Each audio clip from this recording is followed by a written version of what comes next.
Hey, how's it going? Welcome to week 6 of my D&D Diary. This week in my Del Toro Quest campaign, my players traveled to the City of the Rats. They didn't do too much in the session. Del Toro Quest sessions are usually about an hour and a half to maybe 2 hours. They had just finished fighting some aarakocras that were riding around on mudlets.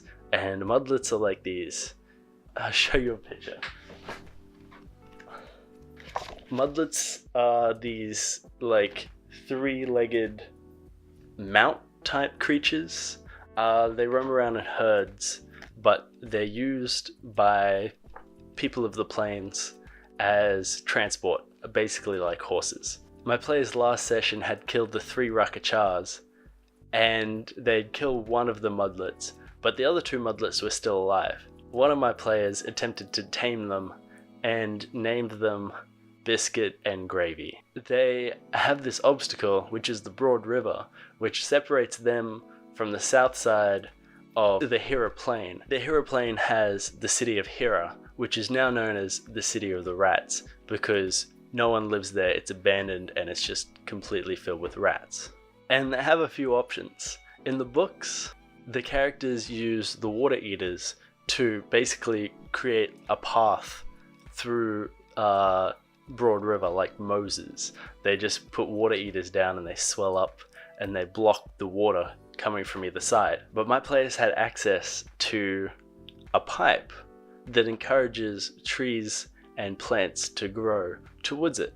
And so they use this to shape a tree branch, and then off the tree branch they shape smaller tree branches that they end up weaving together into a makeshift raft. And they also make themselves oars out of the same tree.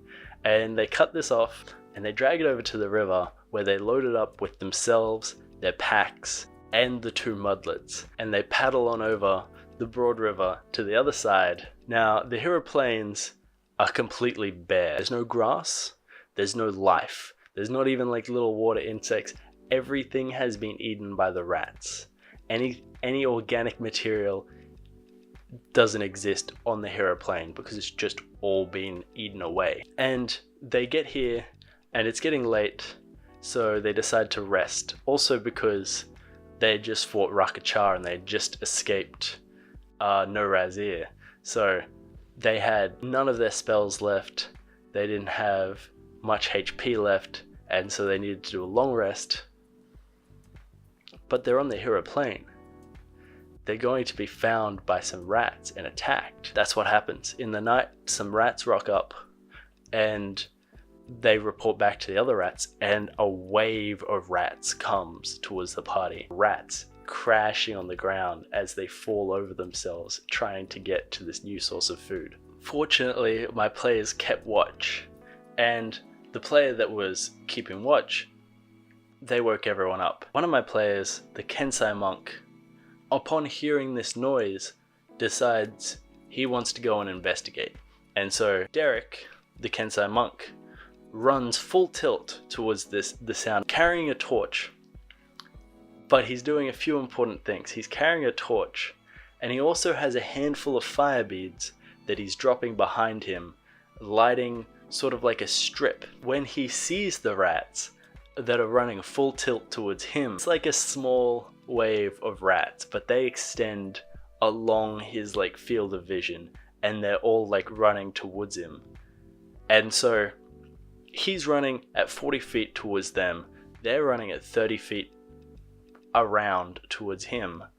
And so he's like, I'm gonna spin around, run back. I'm like, cool, roll acrobatics just to see how well you spin around.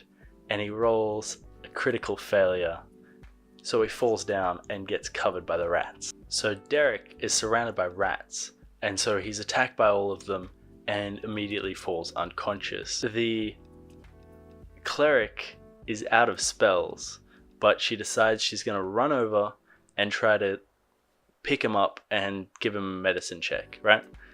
And this is doable because the rats are avoiding fire by like a good 1 or 2 feet.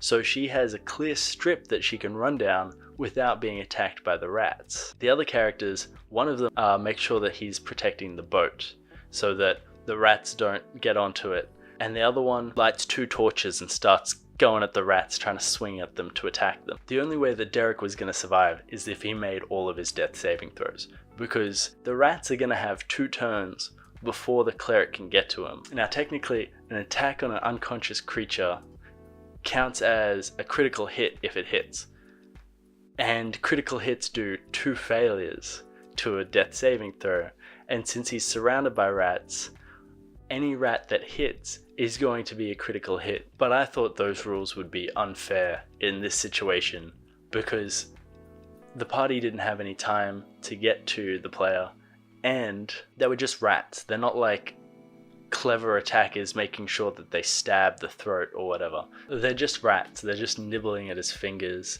and his legs and his arms and that type of thing. They're not trying to kill him, they're just eating. Unfortunately, my player ended up failing one of their death saving throws, and they died before the cleric was able to get to them and make a medicine check. But the cleric came over to them and took him back to the boat. In this time though, everything that was left at the camp, basically just the mudlets, were eaten. Everything was eaten. And they get on the boat and they go out into the river, and that's where we ended the session. And so they're sort of in a bit of a limbo at this point because they don't really want to go to the City of the Rats, but they've already avoided Thagan's territory where the ruby is.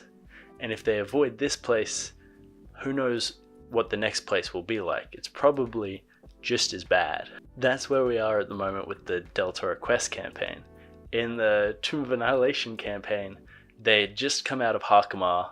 They have a rough destination. They want to go to Kursabal because one of my players is playing an aarakocra, and he was tasked by Kawathe to go and infiltrate the other aarakocra at Kursabal because there's rumors that they are sheltering the King and Queen of Cholt. And so they're deciding to head right through the continent, right through the jungle, and maybe they'll find the Soulmonger on the way.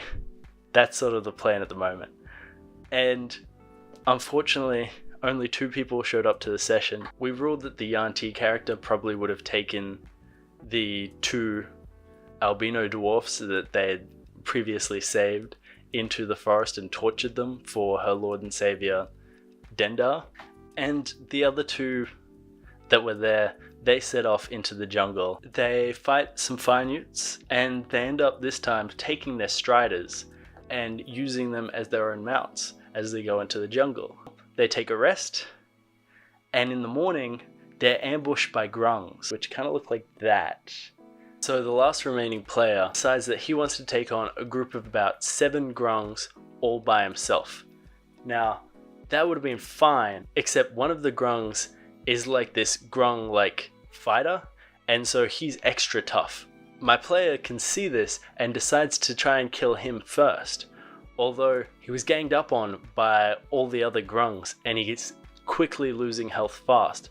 So he flies up into the air and starts doing dive bomb attacks. He manages to take out about 1 or 2 grungs before he ends up falling unconscious, and without anyone else in the party to help him, he was probably going to be either taken prisoner or killed and eaten by the grungs. But the player asked me, he's like, well, what experience do I get from that? And I said, well, had you have escaped, you would have got about half the experience for the whole thing. So for you, that would be about 300 points of experience. And that's enough to level up. And so since we were playing one-on-one, and since it kind of feels unsatisfying to end the session there, I said that he does get that experience as sort of like an advance for the fight. And that means he hits level 4, and that means he gets to increase his stats, and he gets to increase his health. And so now he has more health, and now he has better stats, so he comes back into the fight, and he ends up dive bombing using that come in, attack, run up, fly up into the air tactic to stay out of the grung's leaping range. And now it's down to him and the last grung, which is the grung fighter. Both the grung and the player had very few hit points left. And so my player decides to try and bargain with the grung. Obviously, the grung is very frightened because all of his mates had just been killed by this one dude. And so they decide to go their separate ways. So he tries to communicate with the grung. I'll back off if you back off. And they both back away slowly. And as soon as the grung was outside of striking range, it dashes away. Little does it know, my player decides to fly after him and stab him in the back. And that's what he did to escape dropping to 0 on the last grung, which I think was pretty clever. I would recommend playing even if you only have one person show up, because it can still be really fun. In the Curse of Strahd campaign, we're on the road. Our job at the moment is we're trying to transport Irina from the village of Barovia to another town called Kresk. We've been traveling for a good part of a day where we come to a fork, and on the side of the road is this gallows where they have a bunch of graveyards, unmarked graves. My character decides, let's just continue on, we don't need to deal with this. But the party decides to investigate it. The warlock gets his foot caught in a bear trap, and immediately dire wolves come out of the forest and attack us. And in the group chat, the paladin had been talking about, oh man, I'm so tough, good luck hitting me with my 18 AC. And so I guess out of spite maybe, the dire wolves went straight for the paladin. A critical hit and a hit, and the paladin went down before he even got a turn in combat. And so it was a little intense, especially with the warlock stuck in a bear trap, but we ended up managing to fight off the dire wolves. We meet this fellow who is a Vistani, and he's the new player character for the guy who played the lizard folk druid, Azir, who was killed off in the last one.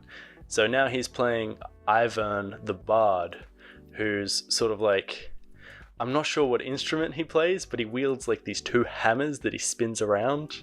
I think that's his instrument somehow. But he's one of the Vistani, so he takes us to the Vistani camp, and we decide to stay there overnight because Strahd and the Vistani have a makeshift alliance. They don't mess with each other. We get to the Vistani camp, and I go around asking people if anyone has seen a man who is missing a hand. So the paladin asked my character, Jose San Diego, why do you keep going around asking people if they're missing a hand, or if they have seen a man missing a hand? And so I launch into my backstory. About halfway through my backstory, I'm like, and he gave me these. I'm basically reciting Inigo Montoya's backstory from The Princess Bride, and the paladin called me out on that straight away. He's like, wait, are you Inigo Montoya from The Princess Bride? And yeah, that's exactly what my character was. And then I did the whole thing where I'm at the camp and I say, hello, my name is Jose San Diego. You killed my father. Prepare to die. It's only fair that the paladin called me out for that, because in a previous session when the paladin was talking about his backstory, I called him out. I'm like, your backstory is the same as 7 Samurai? And he's like, yeah, I'm one of the 7 Samurai. In the Vistani camp, I hear whispers about a prince, and they end up telling me, yeah, you're the prince. And I'm like, well, no, I'm just Jose San Diego, son of Mirabel San Diego. My elf father, Ajan, was murdered, and I'm on a revenge mission. My elf father, Ajan, was murdered by a one-handed man, and I've devoted my life to the art of fencing to one day finally track down the one-handed man and kill him in revenge of my father. But they were like, no, you're the prince. And they wouldn't elaborate further. They just told me, you need to go see Madame Eva. So the party goes and we look for Madame Eva, and she gives us a tarot card reading and basically predicts our future. And I'm sure that is going to come up later. There's like a whole bunch of plot threads that stemmed from that. I'm not going to cover them now, but she did tell me that my father was actually the king of a race of elves called Dusk Elves, and the stuff that I thought was like cancer is actually just my true form coming out because I'm in Barovia or whatever. For now, Jose has no interest in being a prince and no interest in Dusk Elves or any of that stuff. He just wants to avenge his father. And after he completes that goal, then he'll rethink his entire life. But that's all we have for this week. I'll see you around.